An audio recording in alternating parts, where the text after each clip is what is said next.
Hello everyone and welcome back to another Fallacy Friday. Last week we talked about ignoratio elenchi, and this week we are talking about begging the question. So let's get started. Begging the question occurs when you use a conclusion as a premise, or you assume your conclusion to be true in order to prove it true later. To understand what this means, we have to look at the form of logic. In argument, we always require premises, or premises, which are statements used for justification, and a conclusion. For example, we may have premise 1, man is mortal. Premise 2, Justin is a man. And if our premises are true, then we can conclude that Justin is gonna die. So our premises lead to a conclusion. You can kind of view this in an if-then structure. If our premises are true, then our conclusion is true. Now, begging the question occurs when we use our conclusion as a premise.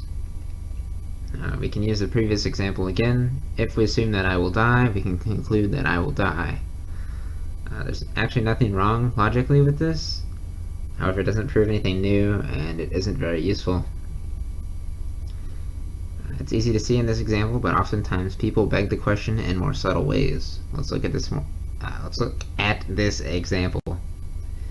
Ghosts are real because I've experienced them myself.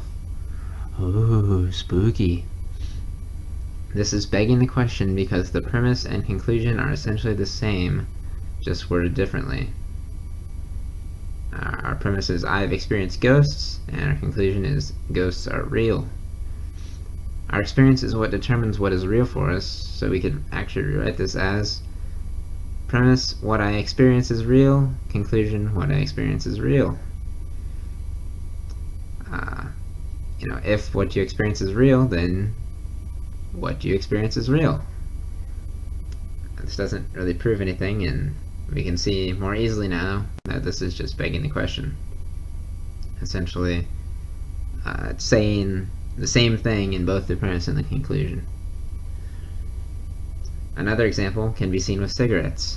Someone may say, smoking causes cancer because the smoke is a carcinogen.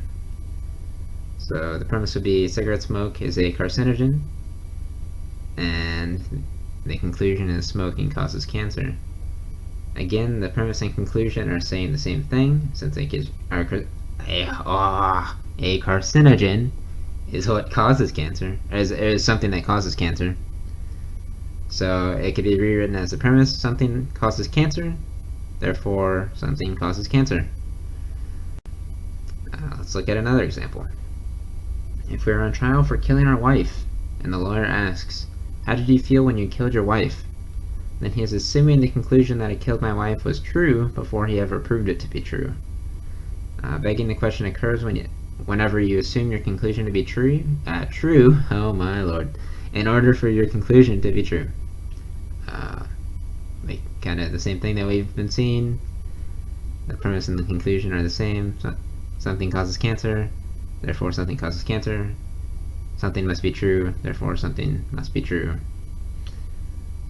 Side note, never answer this question, as it is a loaded question, which we will cover in a later video.